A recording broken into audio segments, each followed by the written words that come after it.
Hello बच्चों, कैसे हैं आप सब। आज हम करने वाले हैं एलिमिनेशन मेथड से वर्ड प्रॉब्लम।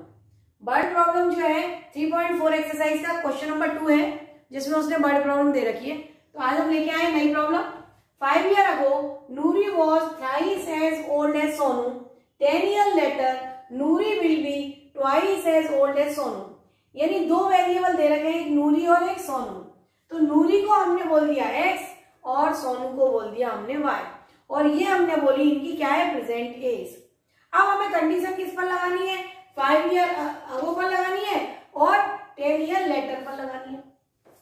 तो 5 years ago एज निकाल लें नूरी और सोनू की, और 10 years later निकाल लें, क्योंकि जो कंडीशन लगाना है 5 years ago पर लगानी है और 10 years later पर लगानी है। तो 5 years ago की अगर हम बात करें तो सोनू की एज कितनी है, नूरी कितना है, नूरी और ये सोनू। नूरी हो जाएगा x-5 और सोनू हो जाएगा y-5। क्लियर है। नूरी की एज हो जाएगी x-5 और सोनू की एज हो जाएगी y-5। According to question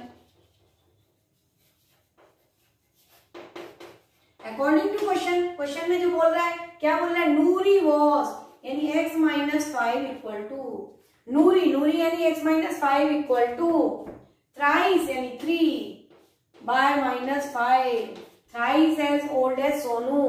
x-5 equal to 3 times of y-5 पढ़ा और हमने कंडीशन लिख दी। इसको हम सॉल्व करेंगे, हमारी इक्वेशन बनेगी x-5 इक्वल टू 3y-15। तो ये हमारे पास आ जाएगी इक्वेशन x-3y इक्वल टू -10। ये हमारी बन गई first equation. x-3y equal to -5 उधर चला गया, -10 बचेगा। ये बन गई हमारी फर्स्ट इक्वेशन। अब 10 years लेटर की हम बात कर लें तो 10 years लेटर, अब ये वापस से देख लो, ये नूरी है और ये सोनू है। तो नूरी कितना है, x+10 और सोनू कितना हो जाएगा, y+10। 10 years लेटर 10 साल बाद। तो 10 साल बाद अगर प्रेजेंट एज x है तो x+10 हो जाएगी 10 साल बाद, सोनू की y+10 हो जाएगी 10 साल बाद। अब हमें क्या लगाना है, कंडीशन लगानी है। तो उसने बोला नूरी विल बी, नूरी यानी x+10 equal to Noori will be twice as old as Sonu y+10। तो ये हो गया हमारे पास x+10 इक्वल टू 2y+20। तो x-2y इक्वल टू 10। ये हो गई इक्वेशन नंबर 2। अब इन दोनों इक्वेशन को एलिमिनेशन मेथड से सॉल्व करना है। तो आप देखिए बहुत ही इजी दिख रहा है, x डायरेक्टली कैंसिल हो जाएगा, सब्ट्रैक्ट कर देंगे। तो हम वही करने वाले हैं। तो आपने यहाँ तक इक्वेशन देख ली, मैं यहाँ पर इक्वेशन लिख देती हूँ और हम इसके बाद उसको सॉल्व करते हैं। देखिए अब हमने ये दोनों इक्वेशन लिख ली। अब ये दोनों इक्वेशन को हमें किस मेथड से करना है, एलिमिनेशन मेथड। कौन सा मेथड अप्लाई करना है, एलिमिनेशन मेथड। मैंने पिछले वीडियो में भी बताया कैसे करते हैं। सबसे पहले x के कोफिशिएंट या y के कोफिशिएंट को सेम बनाते हैं, और उसको अगर डिफरेंट साइन है तो ऐड कर देते हैं, सेम साइन है सब्ट्रैक्ट कर देते हैं। तो यहाँ पर देखिए x का सेम साइन है तो सब्ट्रैक्ट करना पड़ेगा। तो ये हमने कर दिया, सब्ट्रैक्ट कर दिया। तो यहाँ पर देखिए ये x से x कैंसिल हो गया। अब ये -3y है और ये +2y है तो -y बचेगा, और यहाँ पर ये माइनस है तो ये -20 हो जाएगा। तो y इक्वल टू हो जाएगा 20, यानी कि सोनू की एज कितनी हो गई, 20 ईयर। अब ये जो वैल्यू है किसी एक इक्वेशन में उठा के रख दो। तो हम एक इक्वेशन में उठा के रखते हैं। तो x-3 इंटू 20 इक्वल टू -10। तो x-60 इक्वल टू -10। तो x इक्वल टू कितना हो गया, -10 + 60 यानी x इक्वल टू हो गया हमारा 50। तो इसका मतलब हो गया नूरी, एज ऑफ नूरी कितनी हो गई, present age of Noori equal to 50 year. और सोनू कितना हो गया, सोनू एज हो गई प्रेजेंट 20 ईयर। ये हमारा हो गया आंसर। नूरी और सोनू की प्रेजेंट एज कितनी हो गई, 50 ईयर और 20 ईयर। अब हम आते हैं क्वेश्चन नंबर इसी के पार्ट 2 पर। क्वेश्चन है हमारा, sum of the digit of 2 digit number is 9। दो डिजिट की डिजिट का सम 9। देखिए ये बहुत अच्छे समझ लीजिए आप कि ये जो नंबर है, जैसे मैं एग्जांपल की बात करूं आपको, जैसे मैंने लिखा 23 कैसा नंबर है, 2 डिजिट नंबर, और उसने बोला 2 डिजिट नंबर की डिजिट, ये डिजिट कितनी है इसकी, 2 और 3, ये डिजिट होती है। ये 2 डिजिट नंबर है और इसकी डिजिट क्या है, 2 और 3, इनका सम 2 + 3 = क्या होगा, 5। डिजिट का सम 5 है। अगर मैं बोलूं 45 तो 4 + 5 = 9, ये 2 डिजिट नंबर है और इनकी डिजिट का सम 5, इसकी डिजिट का सम 9। तो उसने बोला है कि the sum of the digit of 2 digit number, 2 digit number की डिजिट का सम, 2 डिजिट नंबर की डिजिट का सम 9 है। तो हमने बोला कि लेट नंबर ऑफ डिजिट क्या है, यूनिट प्लेस पर अगर x है किसी नंबर की और टेंस प्लेस पर अगर y है, यूनिट प्लेस पर 3 है, टेंस पर 2 है, यूनिट प्लेस पर 5 है, टेंस पर 4 है। तो जो डिजिट है वो 3 और 2 है, यहाँ पर 5 और 4 है, इनका सम कितना है, 9। तो हमने बोला कि सम ऑफ डिजिट, सम कितना है, यानी x + y = कितना है, 9। Equation number 1। Sum of the digit of 2 digit number, 2 digit number की डिजिट का सम 9 है, यानी x + y = 9। हमने बोला कि डिजिट क्या है, x यूनिट प्लेस पर है और y क्या है, टेंस प्लेस पर। ये मैंने लिखा हुआ है, डिजिट क्या है, यूनिट प्लेस पर क्या है, x है और टेंस प्लेस पर क्या है, y। जैसे यूनिट वंस टेंस, यूनिट पर 5, टेंस पर 4, यूनिट पर 3, टेंस पर 2। तो वंस और टेंस 100, 1000, 10,000, वंस, टेंस, 100, 1000, 10,000 ऐसे चलता है नंबर।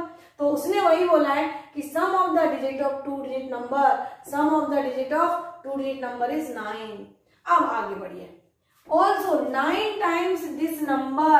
अब ये जो नंबर है इसको xy ऐसा नहीं लिखा जाता, नंबर को हमें लिखा जाता है कि अगर हम नंबर लिखे तो 10y + x होगा। कैसे, जैसे यहाँ पर ये 45 लिखा है तो 4 × 10 + 5 एक्सपांडेड फॉर्म ली जाती है। ये देखिए 4 × 10 + 5 ये नंबर हो गया। यहाँ पर 2 × 10 + 3 एक्सपांडेड फॉर्म अगर 23 की लिखूं तो क्या आएगी, 2 × 10 + 3। तो यहाँ पर जो नंबर लिखते हैं वो x × y नहीं लिखते। क्यों, क्योंकि ये 45 का 4 × 5 ये तो 20 हो जाएगा, तो ऐसा करके नहीं लिखते उसको। 23 नंबर है, उसको कैसे लिखेंगे, एक्सपांडेड फॉर्म में। अगर हमने xy लिख दिया तो ये मल्टीपल जैसा दिखता है, मल्टीपल लगता है कि ये मल्टीपल है, जबकि ये नंबर है 23। और अगर मैं xy का फॉर्म लिख दूं तो कैसा दिखाई देता है, x × y। इसलिए नंबर का फॉर्म कैसा होता है, एक्सपांडेड फॉर्म में नंबर लिखा जाता है, यानी जो नंबर है उसका ये फॉर्म लिखा जाता है, 10y + x और 10x + y। अगर रिवर्स कर दें तो 10, देखिए अगर 23 है इसको रिवर्स कर दूं तो 32 हो जाएगा, इसको रिवर्स कर दूं तो 54 हो जाएगा। तो 5 × 10 + 4 हो जाएगा, तो ये रिवर्स हो गया नंबर। अगर 45 था, डिजिट को रिवर्स कर दी तो क्या हो गया, ये 54 हो गया। तो यहाँ पर भी वही है कि अगर ये 1 है और ये 10 है तो अगर रिवर्स करेंगे तो ये 1 पर आ जाएगा और ये 10 पर आ जाएगा। अगर 10y + x है तो नंबर रिवर्स हो गए 10x + y हो जाएगा। क्लियर है। अब उसने इस पर कंडीशन लगाई है, 9 times this number according to condition, according to question, 9 times the number 10y + x, 9 times the number, 9 times the number is twice the number obtained by reversing the order of the digit। Digit को reverse करने पर जो number बनता है उसके twice के बराबर है, यानी 10x + y। ये हमारी इक्वेशन नंबर हो गई 2। पहली इक्वेशन उसने बोली कि डिजिट का सम कितना है, 9। तो अगर डिजिट उसमें x और y है, उनका सम क्या है, x + y = 9। फिर उसने बोला है कि 9 टाइम्स द नंबर, अगर 10y + x मेरा ओरिजिनल नंबर है तो 9 times this number is twice of reversing the order of number. अगर रिवर्स करते हैं तो उसके नंबर का डबल के बराबर है, 2 ट्वाइस टाइम के बराबर है। क्लियर है, समझ में आया। अब हम इसको क्या कर लेंगे, सिंप्लीफाई कर लो। तो ये हो गया 90y + 9x = 20x + 2y। ये देखिए, अब अगर मैं इसको सॉल्व करूं तो ये 90y है और ये 90y में से 2y जाएंगे तो क्या बचेगा हमारे पास 88y। और 9x को अगर उधर लेके जाऊं तो क्या बचेगा मेरे पास 11x। क्लियर है? ये 9x को इधर लेके जाए तो 11 हो गया और 2 को इधर लेके आए तो ये 88 हो गया। अब यहां से देखिए ये कैंसिल हो जाएगा तो y की जो x की जो वैल्यू आएगी वो 8y आ जाएगी। ये इक्वेशन नंबर हमारी 2। x की जो वैल्यू आएगी देखिए यहाँ से 11 8 जा 88 तो x की जो वैल्यू आएगी वो आएगी हमारी 8y। अब ये दो इक्वेशन है। देखिए अब अगर एलिमिनेशन की जगह ये तो सब्स्टिट्यूशन से इजी दिख रहा है तो हम इसको क्या से कर लेंगे, सब्स्टिट्यूशन से कर लेंगे। एलिमिनेशन से भी कर सकते हैं पर हमें इजी दिख रहा है तो हम सब्स्टिट्यूशन से कर देते हैं। तो देखिए यहाँ से x बराबर 8y इक्वेशन नंबर 1 में सब्स्टिट्यूट कर दीजिए तो ये हमारे पास हो जाएगा 8y plus y equal to 9। तो ये हो गया 9y इक्वल टू 9 तो y इक्वल टू आ गई 1। y इक्वल टू 1 आ गया तो x इक्वल टू कितना आ गया 8 इंटू 1 यानी 8। तो x इक्वल टू कितना आ गया हमारा 8। अब नंबर हमारा देखिए क्या था, वंश पर क्या था x तो 8 आएगा वंश पर और बाद में कितना आएगा 1 यानी 18 हो गया हमारा नंबर। यानी हमारा आंसर क्या आ गया, हमारा आंसर आ गया, हमारा जो आंसर है वो आंसर आ गया हमारा जो आंसर है वो आंसर आ गया हमारा वंश पर हमारा क्या था x यानी 8 और ये 18 तो हमारा आंसर हो गया 18। और रिवर्सिंग ऑर्डर का नंबर है तो रिवर्सिंग ऑर्डर की अगर बात करें तो 81 हो जाएगा। रिवर्सिंग ऑर्डर की बात करें तो 81 हो जाएगा और नेक्स्ट सिंपल नंबर की बात करें तो 18 हो जाएगा। और देखिए दोनों का सम क्या आ रहा है 9 आ रहा है, 1 प्लस 8 9 तो ये हमारे क्या आ गए नंबर। तो मन से नहीं लिखना है। और ये 23 जैसे ये नंबर 32 लिखते हैं ऐसा नहीं लिखा जाता, एक्सपांडेड फॉर्म में उस नंबर को लिखते हैं क्योंकि वो मल्टीपल जैसा नहीं लिखना चाहिए, नहीं तो बच्चे उसमें गड़बड़ कर देते हैं। इसलिए जब हम क्वेश्चन सॉल्व करते हैं तो 10x प्लस y इस फॉर्म में नंबर को लेते हैं, ऐसा वाला फॉर्म नहीं लेते 54। हम कैसे लेते हैं 5 इंटू 10 प्लस 4 क्योंकि वो x y लेते हैं तो उसमें ऐसा दिखता है तो नंबर कैसा है मल्टीप्लाई। तो हमें कैसा लेना रहता है एक्सपांडेड फॉर्म। इसकी खास बात है कि नंबर को हमेशा कैसे लिखना है एक्सपांडेड फॉर्म में। तो ये बहुत अच्छा क्वेश्चन है और ये हम पहले भी बहुत क्लासों में 9th में भी पढ़ते हैं, 8th में भी पढ़ते हैं। वर्ड प्रॉब्लम में जितनी भी वर्ड प्रॉब्लम कर रहे हैं ये सब कंटिन्यूअस छोटी क्लासेस से पढ़ के आ रहे हैं। ये इक्वेशन बनाना छोटी क्लासेस में सिखाते हैं तो वही चीज हम यहाँ पे भी कर रहे हैं, लेकिन हम लीनियर इक्वेशन 2 वेरिएबल है तो वहां मेथड का यूज कर रहे हैं, या तो हम एलिमिनेशन से करेंगे या हम सब्स्टिट्यूशन से करेंगे। तो अब हम बढ़ते हैं क्वेश्चन नंबर 4 की तरफ। देखिए नया क्वेश्चन है रुपीस के ऊपर, पढ़ते हैं हम इसको कि क्या करना है इसके अंदर। देखिए Meena went to bank, Meena bank जाती है और उसको विड्रॉ करना है 2000 रुपए, उसको 2000 रुपए लेना है टोटल और वो बैंक जाती है। शी आस्क्ड द कैशियर, वो कैशियर से बात करती है, पूछती है to give her ₹50 and 100 notes only. वो बोलती है कि उसको 50 के और 100 रुपए के नोट चाहिए। वो कैशियर को बोलती है कि मुझे केवल 100 रुपीज और 50 के नोट चाहिए। Meena got 25 notes in all, तो 50 के और 100 के वो मिला के कैशियर उसको 25 नोट देता है, वो 25 नोट ले लेती है। अब वो बोलता है find how many notes of ₹50 and 100 she received, यानी 50 के उसने कितने नोट लिए और 100 के उसने कितने नोट लिए ये आपको बताना है। क्वेश्चन आपको समझ में आया कि क्वेश्चन क्या है हमारा? क्वेश्चन है Meena went to bank withdraw ₹2000, यानी टोटल उसने कितने नोट रिसीव करना है, उसको कितने पैसे चाहिए निकालना है 2000 रुपए। लेकिन 2000 में कंडीशन है कि वो 50 के कुछ नोट लेती है और कुछ 100 के नोट लेती है। तो हमने यहाँ पे बोला number of 50 rupees note is x और number of 100 rupees note is y। ये हमने यहाँ पर माना कि नंबर ऑफ 50 रुपीज नोट वो x लेती है और नंबर ऑफ 25 रुपीज नोट वो y लेती है। तो टोटल नोट उसके पास कितने आते हैं, टोटल नोट वो कितने लेती है 25। Meena got 25 note, Meena got 25 note in all, यानी कि x प्लस y, यानी 50 रुपए के x नोट है उसके पास और 100 रुपए के y नोट है उसके पास, यानी उसके पास कितने नोट है ऐसे 25 नोट। दोनों मिला के उसके पास कितने नोट है 25 नोट। कुछ 50 रुपए के नोट है, कुछ 100 रुपए के नोट है और दोनों मिला के उसके पास कितने हैं 25 नोट। ये हमारी इक्वेशन हो गई बन। अब वो 2000 रुपए, टोटल नोट कितने हैं 2000 रुपए, तो भाई 2000 रुपए हैं तो ये 2000 रुपए के बराबर हमें बनाना है। तो 50 रुपए के एक्स नोट है, 50 इंटू एक्स, और 100 रुपीज के वाई नोट है। ऐसे मिला के कितने पैसे हो गए? 2000 रुपए। 50 रुपए के एक्स तो 50 इंटू एक्स पैसे हो गए।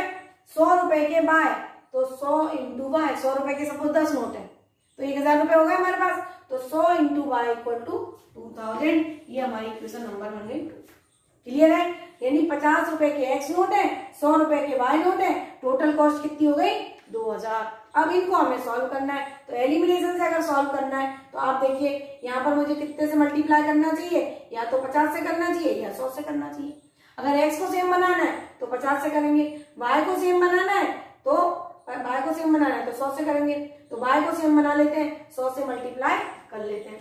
तो 100x plus 100y equal to 2500। और दूसरी इक्वेशन है ही हमारे पास 50x plus 100y equal to 2000। Eliminate करना है, माइनस माइनस माइनस ये कैंसिल हो गया। देखिए यहाँ पर ये हमारा कैंसिल हो गया। 100x माइनस 50x हमारा कितना हो गया? 50x। और ये कितना हो गया हमारे पास? 500। तो x इक्वल टू कितना हो गया? 10। 0 कट गया और 5 10, यानी x इक्वल टू कितना हो गया? 10। यानी 50 रुपए के कितने नोट है? 10 नोट। 50 रुपए के कितने नोट है उसके पास? 10 नोट। अब x की वैल्यू जो है 10 जो है पहली इक्वेशन में रख दीजिए। तो 10 प्लस y इक्वल टू 25। तो y इक्वल टू कितना हो गया? 15। यानी कि 100 रुपए के कितने नोट है? 15। यानी 100 रुपीज नोट इज 15 और 50 रुपीज नोट इज 10।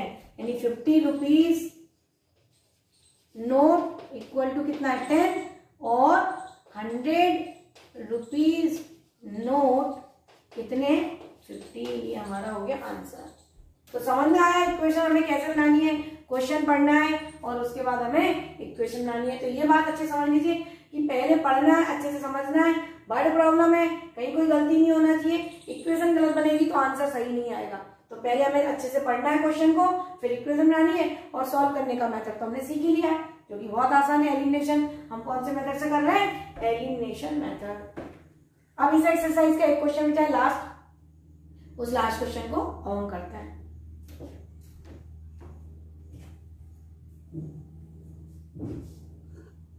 क्वेश्चन है, a lending library has a fixed charge for the first 3 days।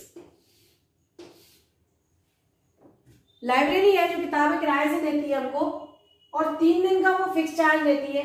And उसके बाद 3 दिन अगर आपने किताब ली तो 3 दिन का फिक्स चार्ज इतना तो लगेगा ही लगेगा। उसके बाद additional charge for each day. जैसे फिक्स है कि आपको किताब उसने दी किराए पर तो उसको इतने रुपए तो चाहिए, लेकिन उसके बाद additional charge for each day thereafter, उसके बाद 3 दिन के बाद वो एडिशनल चार्ज और लगा देती है। सरिता पेड ₹27। सरिता ने कोई किताब ली और उसने 27 रुपए उसको दिए for a book for 7 days। 7 दिन के 7 days 7 दिन के उसने कितने रुपए पे करे? उसको 27 रुपए पे किए। सरिता ने कोई किताब ली थी और उसने उसको 7 days के 27 रुपए दिए।